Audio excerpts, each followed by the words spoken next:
Hello friends, welcome to future TNPC. இன்றைக்கி நம்ம polity questions part 2 வந்து பார்க்குறோம்.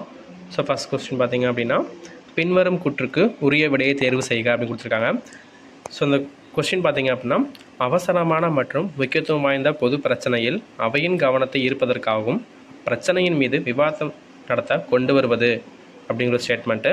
அடுத்து, இந்த தீர்மானம் அரசை கண்டனம் செய்யுமாறு அமைவதால் மாநிலங்களவையில் கொண்டு வர முடியாதுன்னு சொல்லியிருந்திருக்காங்க. அடுத்து, இந்த தீர்மானத்தின் மீதான விவாதம் குறைந்தது 2 மணி நேரமாக இருத்தல் அப்படின்னு கொடுத்துருக்காங்க. ஸோ இதுக்கான ஆன்சர் அப்படின்னு பார்த்தீங்க அப்படின்னா ஒத்திவைப்பு தீர்மானம். ஸோ இதுக்கான ஆன்சர் பார்த்தீங்க அப்படின்னா ஆப்ஷன் டி,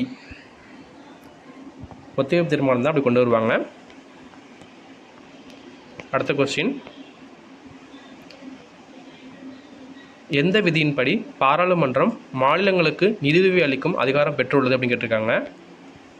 எந்த விதியின்படி பாராளுமன்றம் மாநிலங்களுக்கு நிதியுதவி அளிக்கும் அதிகாரம் பெற்றுள்ளது? ஆன்சர் சி, விதி 275.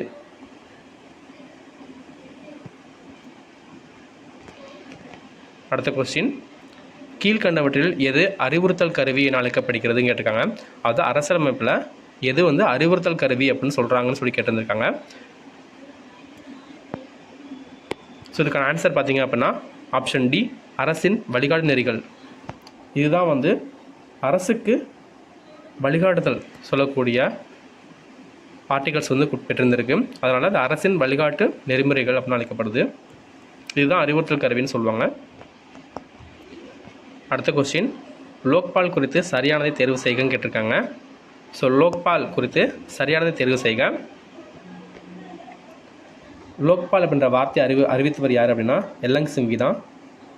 லோக்பால் என்றால் மக்கள் நீதிமன்றம் என அழைக்கப்படுகிறதுன்னு கேட்டிருக்காங்க. ஸோ அது மக்கள் நீதிமன்றம் எது அப்படின்னா லோக் அதாலத்தை தான் சொல்லுவாங்க. ஸோ இது வராது.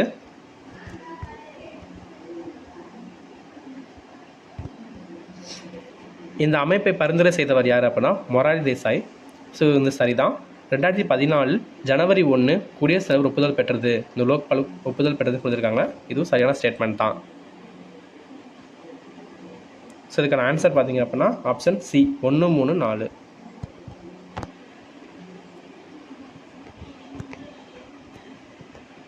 அடுத்த கொஸ்டின், மை பிரசிடென்சியல் இயர்ஸ் என்னும் நூலில் இந்திய நிர்வாகம் பற்றிய உண்மைகள் பற்றி எழுதியவர் யாருன்னு கேட்டிருக்காங்க.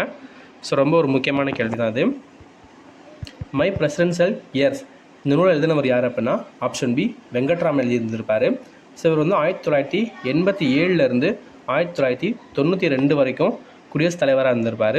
ஸோ அப்போதைக்கு இருந்த காலத்தில் இவரோட பயணங்கள் குறித்து எழுதியிருந்திருப்பார். இந்திய நிர்வாகம் எப்படி செயல்படுதுன்னு சொல்லி எழுதியிருந்திருப்பார். ஸோ இவர் தான் ரொம்ப வயதான குடியரசுத் தலைவராக இருந்திருப்பார். இவர் தமிழகத்தை சேர்ந்தவர்.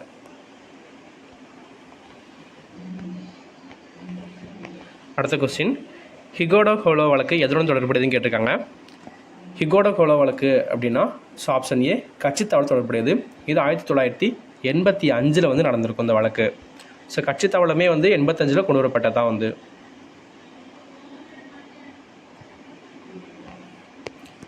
17வது கொஸ்டின், சரியான கூற்றை தேர்வு செய்கன்னு கேட்டிருக்காங்க. ஸோ இந்தியாவில் அடிப்படை உரிமைகள் முழுமையானவைன்னு சொல்லி கொடுத்துருக்காங்க. ஸோ அடிப்படை உரிமைகள் இந்தியாவில் முழுமையானவே கிடையாது. இது ஒரு தப்பான ஒரு ஸ்டேட்மெண்ட்டு. அடுத்தது, அடிப்படை உரிமைகள் நடைமுறைப்படுத்தக்கூடியவைன்னு சொல்லியிருக்காங்க. ஸோ நடைமுறைப்படுத்தக்கூடியவை தான் சரிதான், உங்களுக்கே தெரியும். ஆர்டிகல் 358 359 படி தேவையான காலங்களில் அடிப்படை உரிமைகள் நிறுத்தி வைக்கப்படும். அடுத்த கொஸ்டின், அடிப்படை உரிமைகள் அரசின் சட்டம் இயற்றும் மற்றும் முடிவெடுக்கும் அதிகாரின் எல்லைகளாகவும் செயல்படக்கூடியதாக இருக்கும். ஸோ இதுவும் சரியான ஸ்டேட்மெண்ட் தான். ஆப்ஷன் சி, 2 மற்றும் 3 சரியானது.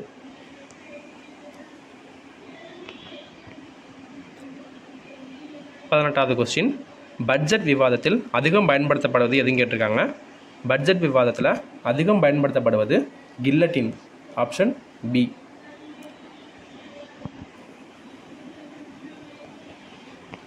19வது கொஸ்டின், முகவுரையில் சமூகத்துவம் என்ற சொல் வாய்ப்பு சமத்துவம் அல்லது மக்களுக்கு ஒரு மேலான வாழ்க்கை என்று நாட்டின் குறிக்கோளை குறிக்கிறது என்று கூறியவர் யார் அப்படின்னு கேட்டிருக்காங்க. ஸோ இதுக்கான ஆன்சர் பார்த்தீங்க அப்படின்னா ஆப்ஷன் ஏ, இந்திரா காந்தி. அவங்க தான் சொல்லியிருந்திருப்பாங்க அந்த ஸ்டேட்மெண்ட்டை.